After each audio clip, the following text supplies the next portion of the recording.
Good morning and welcome to Eduscope. My name remains Dr. Iroro Stephen Izu, and this is Wisdom Nuggets 8. Today we're going to be treating three eminent minds. Now, and the first one is William Shakespeare, of England, and the second one is Nelson Mandela of South Africa, and the third one is Claude Aki, from Nigeria. Now, let's begin. William Shakespeare was an English, literary mind, undoubtedly the greatest, of all time, when it comes to literary works, novels, and when it comes to idioms, figurative expressions, and this is somebody who has left us, with countless quotes and assertions that are, momentous when it comes to, consciousness, and change. Now, the one we're going to be taking this morning is the one in which it said, "Be not afraid of greatness. Be not afraid of greatness. Some are born great, some achieve greatness, and others have greatness thrust upon them. Be not be afraid, of greatness. Some are born great, some achieve greatness, and others have greatest trust upon them." William Shakespeare. Now, as a human being, as a human being, one must strive in his field of endeavor, wherever he finds himself, to achieve greatness. What is greatness? Greatness is simply accomplishing, your dream, accomplishing your dream, you know, trying to, have aspiration and achieving the aspiration, within, this lifetime.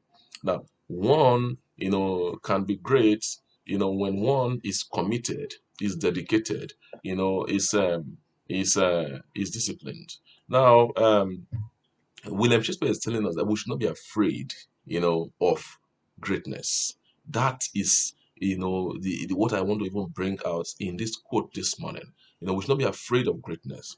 People have dreams. People have visions. People have aspirations, that they want to accomplish. They know that they should accomplish these dreams, these visions, and so on and so forth. But they are afraid. They are scared. They are intimidated, by circumstances. We must not be afraid, of greatness. William Shakespeare is admonishing us this morning that we must be dogged, we must be dedicated, we must be disciplined, we must be diligent. We must set aside every other thing and achieve and pursue, our dreams and achieve greatness. There is nothing that is an option, an alternative, to greatness.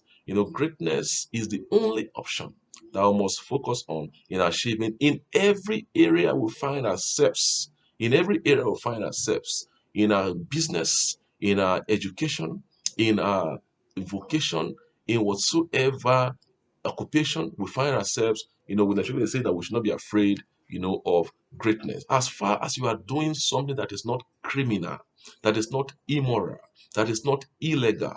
Pursue your dream, and achieve your greatness. And do not compare yourself, because William Shakespeare said that some are born great. That means some people are born into abundance wealth. They are born into, very high social status. They are born into, some very high latitude, of achievements, a dynasty, of generational achievements. Some are born into that.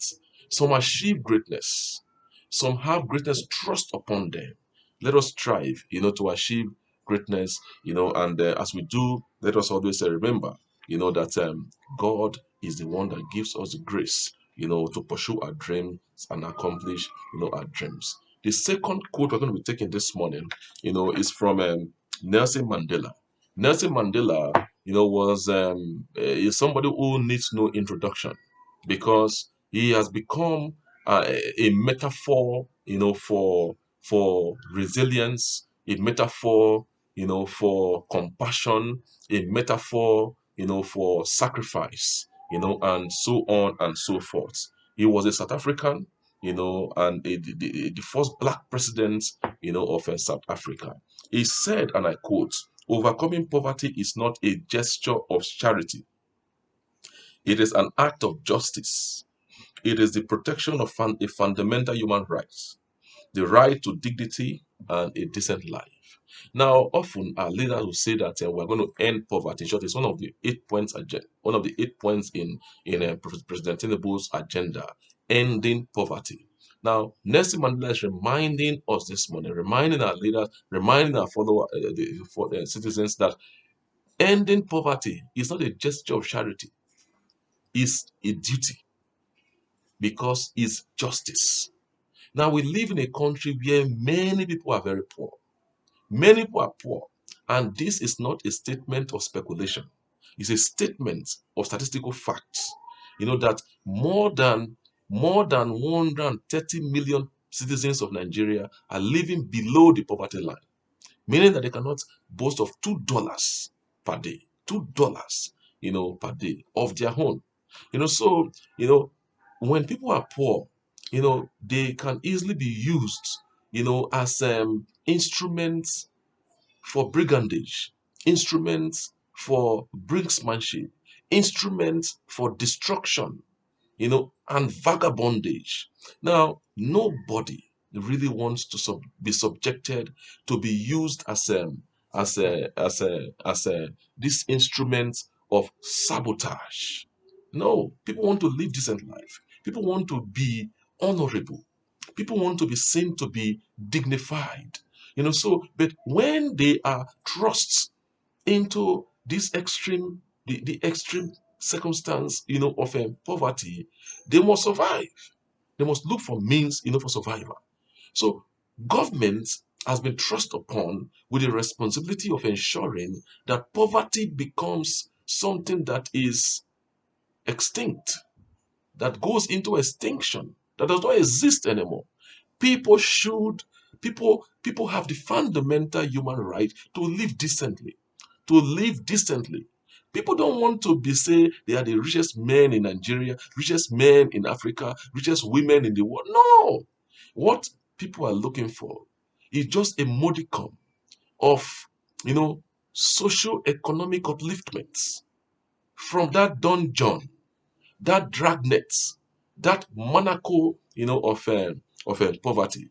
So Nelson Mandela is telling us this morning that leaders have the duty, to end poverty, and they should not see that as a gesture of charity, a gesture of philanthropy.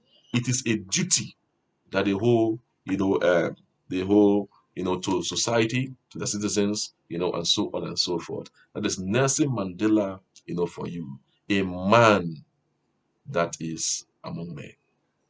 Now, the third one to look at is Claude Ake. Claude Ake was a professor of international repute of Nigerian origin. And of course, he was the dean of my one of the deans in my, from my alma mater, my university, where I finished from University of Port Harcourt.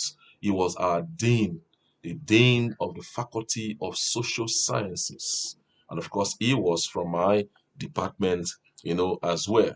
This man, wrote extensively, was an intellectual of international repute, was someone that was celebrated even outside Nigeria than within Nigeria.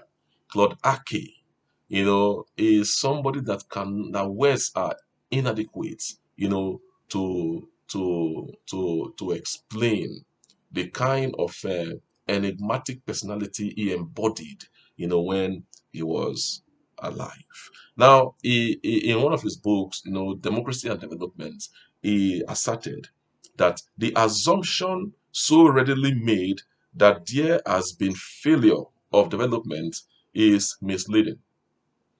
Now, the problem is not so much that development has failed as that it was never really on the agenda in the first place. Now he went on to say that by all indications, political conditions in Africa are the greatest impediment to development.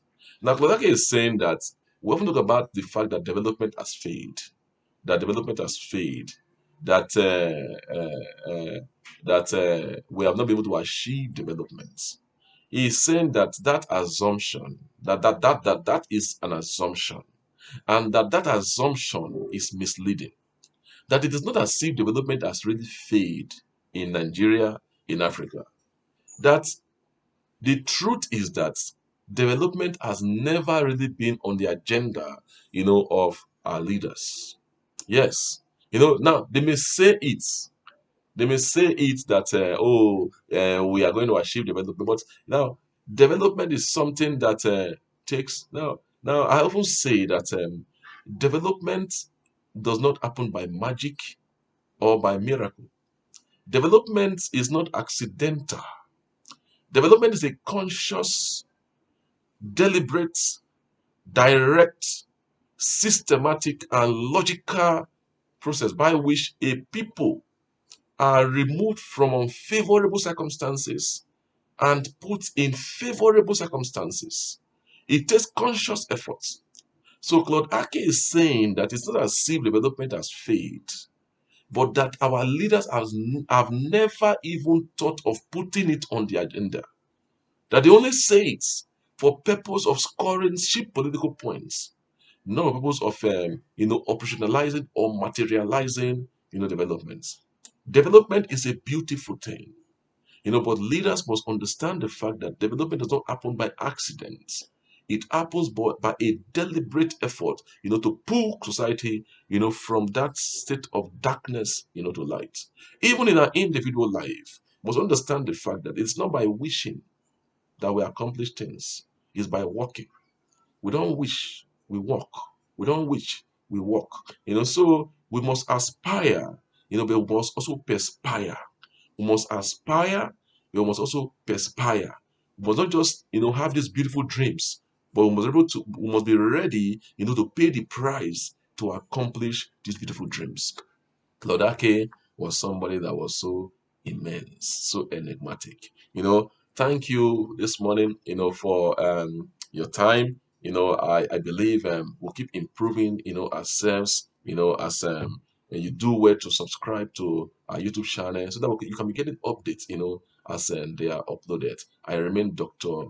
Iroro Stephen Izu, and I remain your humble anchor. Thank you very much.